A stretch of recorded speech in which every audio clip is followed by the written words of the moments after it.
Hi everyone, welcome to Global Online. This is Ankita Sood.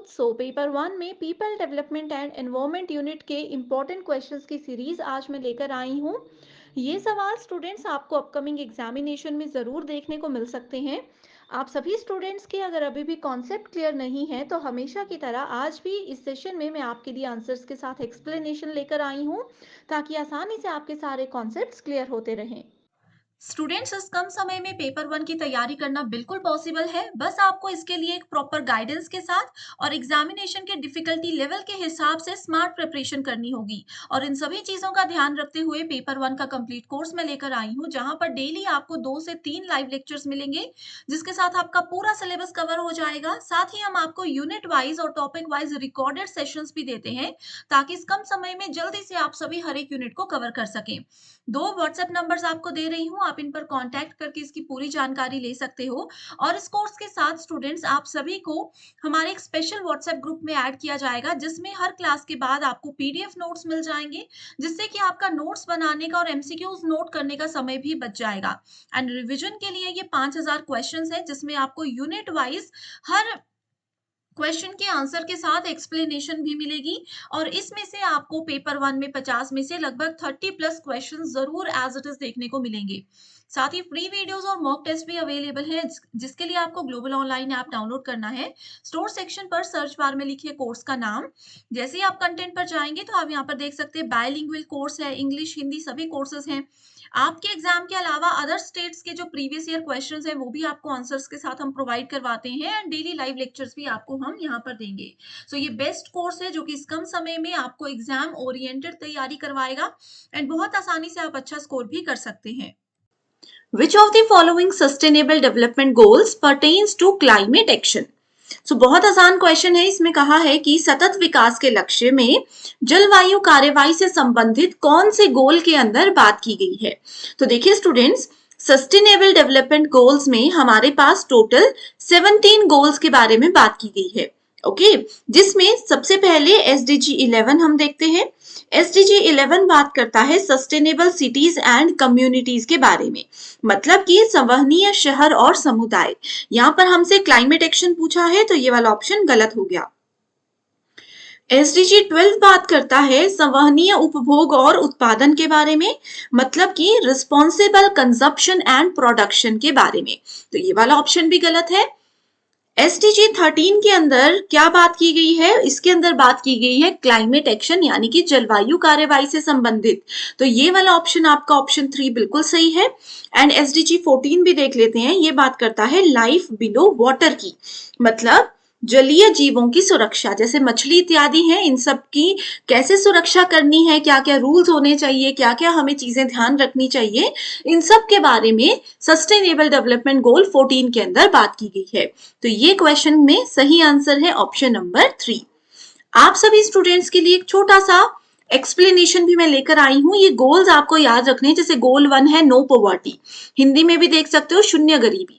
इनको याद रखने के लिए एक ट्रिक होती है, जिसपे मैं एक शॉर्ट वीडियो ऑलरेडी लेकर आई हूं, लिंक आपको डिस्क्रिप्शन बॉक्स में मिल जाएगा, उसको जरूर देख लेना। अब एक होमवर्क क्वेश्चन देती हूँ। ये सस्टेनेबल डेवलपमेंट गोल्स जो है ना स्टूडेंट्स, देखिए इनको 2015 में शुरू किया गया था। ठीक है, इनको 2015 में डिसाइड किया गया था कि इसके ऊपर काम करना है। लेकिन ये जितने भी गोल्स हैं इनको हमें अचीव करना है कौन से ईयर तक? तो 2015 से शुरू हुआ था। अचीव करने के लिए कौन सा टारगेट ईयर इन्होंने डिसाइड किया था, ये मुझे आप कमेंट करके बताइए। बहुत ही ज्यादा इंपॉर्टेंट क्वेश्चन है। National Disaster Management Authority works under the aegis of what? राष्ट्रीय आपदा प्रबंधन कौन सी मिनिस्ट्री के अंदर काम करता है, ये आप लोगों से पूछा है। Ministry of earth science, ministry of home affairs, ministry of environmental forest and climate action, यानी कि पर्यावरण वन और जलवायु परिवर्तन मंत्रालय, और चौथा ऑप्शन है department of space, Indian space organisation, ISRO जिसको कहते हैं। Disaster management is always related to ministry of home affairs, यानी कि गृह मंत्रालय के अंदर ये आता है। बहुत इंपॉर्टेंट क्वेश्चन है। इसी से रिलेटेड एक और क्वेश्चन मैं आगे आपके साथ लेकर आऊंगी। What is the correct sequence of concentration of various components of producer gas? Okay. सो यहाँ पर उत्पादक गैस के बारे में बात की गई है एंड इसके विभिन्न घटक कौन कौन से हैं उनको हमें सही क्रम में अरेंज करना है। सेम क्वेश्चन एग्जाम में ऐसे पूछा जा सकता है कि बताइए प्रोड्यूसर गैस के घटक कौन कौन से हैं। तो पहले तो आपको ये पता होना चाहिए CH4 ऐसे रहेगा, CO2 ऐसे रहेगा और N2 ऐसे नीचे रहता है ये, ठीक है, बेसिक सा है, इसको थोड़ा सा ध्यान रखना।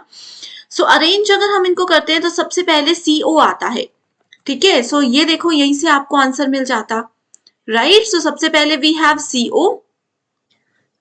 नहीं स्टूडेंट्स, ये था थोड़ा सा प्रॉब्लम है इस क्वेश्चन में, एक्चुअली CO से हम स्टार्ट नहीं करते हैं, ठीक है। इसको हम अरेंज करेंगे, सबसे पहले आएगा हमारे पास N2, ठीक है। N2 नाइट्रोजन गैस होती है, इसका जो परसेंटेज है वो 50 से लेकर के 55% तक है, ठीक है। तो सबसे पहले डी ऑप्शन आ जाएगा, इसको हम एलिमिनेट कर देते हैं, डी ऑप्शन सबसे पहले आएगा। उसके बाद यहाँ पर देखते हैं हम सी है, दैट इज CO, ठीक है। CO आ जाता है आपके पास कार्बन मोनोऑक्साइड, दैट इज 22% से लेकर के 30% तक की इसकी रेंज रहती है, नोट करना एग्जाम में जरूर आता है। ओके इसके बाद आता है हमारे पास option number B, that is CO2, और उसके बाद आता है CH4, ठीक है। सो ये है सही सीक्वेंस, इसको नोट जरूर कर लेना। Disaster management plan was launched by ministry of human affairs in, so देखिए हमने डिजास्टर मैनेजमेंट प्लान के बारे में पढ़ा, ये होम अफेयर्स के अंदर आता है। सेम क्वेश्चन था, कौन से ईयर में है ये पूछा गया है। सो ये 2016 में मिनिस्ट्री ऑफ होम अफेयर्स के अंदर लॉन्च किया गया है, ठीक है। एंड सिंदाई फ्रेमवर्क के बारे में भी हमने बात की थी, जो कि 2015 से 2030 का टारगेट लेकर के चला है, ये भी इसी के अंदर आता है। Environmental problems associated with soils are, मिट्टी से जुड़ी हुई जो पर्यावरणीय समस्याएं होती हैं वो किन किन चीजों से रिलेटेड है, ये इस सवाल में पूछा गया है। ओके सो देखिए सबसे पहले न्यूट्रिएंट लीचिंग, पोषक तत्व निक्षालन, ये भी बिल्कुल सही है। मेटल कंटेमिनेशन, ये वाला ऑप्शन सही होगा। और उसके बाद आता है आपके पास सैलिनिटी एंड अल्कैलिनिटी, लवणता और क्षारीयता, ठीक है। तो ये तीनों चीजें, ये तीनों टर्म्स आपके सॉइल से रिलेटेड हैं। एग्जाम में सेम क्वेश्चन को थोड़ा घुमा फिरा कर बहुत बार पूछा गया है। ओजोन डिप्लीशन आपकी मिट्टी से जुड़ी हुई नहीं है, ठीक है। फाइन एरोसोल्स ये भी आपकी मिट्टी से जुड़े हुए नहीं है, ये एयर से रिलेटेड प्रॉब्लम है। ओके सो ABC होगा सही आंसर। स्टेटमेंट 1 बोलती है global warming could lead to increased release of greenhouse gas methane. Okay so ये बोल रहे हैं कि ग्लोबल वार्मिंग से ग्रीन हाउस गैस मीथेन का उत्सर्जन जो है वो बहुत ज्यादा बढ़ सकता है, ये स्टेटमेंट बिल्कुल सही है। ओके स्टेटमेंट 2 बोल रही है there is large amount of methane currently frozen in the permafrost in the far northern region in the world. तो देखो बहुत सिंपल स्टेटमेंट है, ये बोल रहा है कि आजकल के समय में दुनिया के सुदूर उत्तरी क्षेत्रों में परमाफ्रॉस्ट में बड़ी मात्रा में मीथेन जमी हुई है। ये वाली स्टेटमेंट जो है ना, ये कम से कम 4 से 5 बार तो 2023 के क्वेश्चंस में ही देखने को मिली थी। तो ये वाली स्टेटमेंट बिल्कुल बिल्कुल सही है, ठीक है। तो both the statements are absolutely true. Which one among the following is not a unit of measurement of surface ozone? Surface ozone को measure करने के लिए कौन सी यूनिट नहीं होती है? माइक्रोग्राम पर मीटर क्यूब ये होती है, नैनोग्राम पर मीटर क्यूब ये भी होती है, पार्ट्स पर मिलियन भी होती है, डेप्सन यूनिट नहीं यूज की जाती। तो इसलिए सही आंसर है option number 3। Next question we have is Which of the following statements are correct in the context of energy crops? ऊर्जा फसलों के संदर्भ में सही स्टेटमेंट आपको ढूंढनी है। They are fast growing plants, ये बोलता है कि ये बहुत जल्दी जल्दी ग्रो करते हैं, बिल्कुल सही, जल्दी ग्रो करते हैं ये, ठीक है। They require specific season to grow, इनमें कोई स्पेसिफिक सीजन की जरूरत नहीं होती, हर सीजन में ये ग्रो कर सकते हैं, ठीक है। तो इसलिए ये वाली स्टेटमेंट गलत है।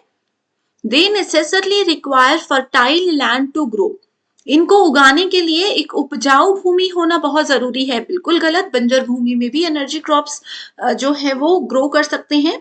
They can be converted into gaseous and liquid fuel. बिल्कुल सही स्टेटमेंट है, very important statement is this. They generally have high calorific value. Absolutely true. So A, D and C. A, D and E. ये तीनों statement सही हैं। Energy crop की तीन statement सही है। मल्टीपल ऑप्शंस की जगह मल्टीपल स्टेटमेंट्स या असर्शन रीजन करके ये क्वेश्चन बार बार पूछे गए हैं। स्टेटमेंट 1 बोलती है chronic toxicity caused due to hazardous waste is not difficult to determine.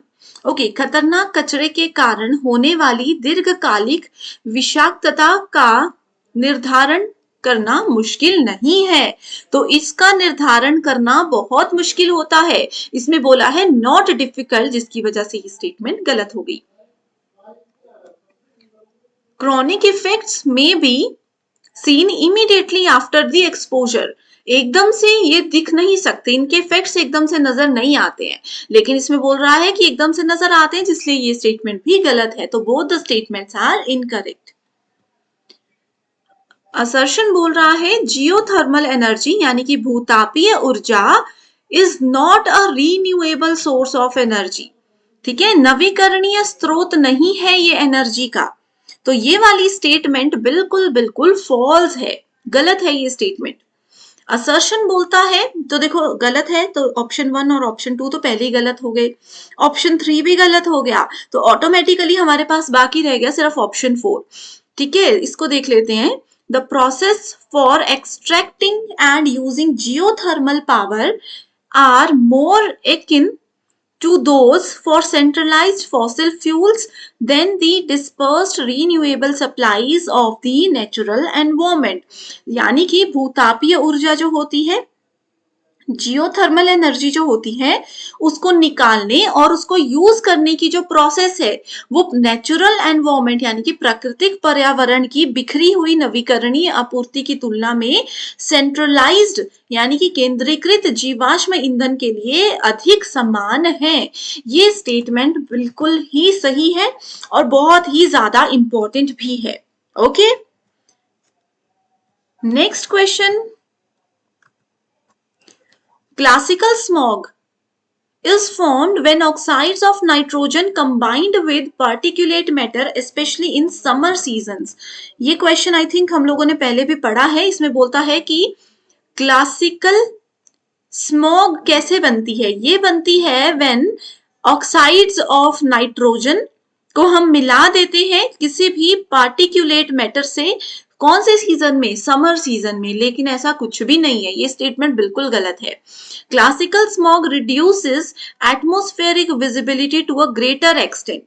ठीक है, ये बोल रहा है कि जब भी क्लासिकल स्मॉग हमारे आसपास हमारे वातावरण में होती है तो विजिबिलिटी कम हो जाती है, हम बहुत दूरी तक नहीं देख पाते हैं। ये स्टेटमेंट बिल्कुल सही बोल रही है। ओके, तो इसलिए सही आंसर है ऑप्शन नंबर 4। देखिए स्टूडेंट्स, अगर आपको ये सेशंस मेरे पसंद आ रहे हैं तो आप मुझे कमेंट करके बताते रहिए, ताकि मैं बिल्कुल भी ना रुकूं, मोटिवेटेड रहूं और ऐसे ही इंपॉर्टेंट क्वेश्चंस डिटेल्ड एक्सप्लेनेशन के साथ आपके लिए लाती रहूं। तो अगर आप चाहते हो सीरीज कंटिन्यू रहे तो जरूर मुझे अपडेट देते रहिए रेगुलर बेसिस पे। So thank you so much for watching this video and I wish you all the very best.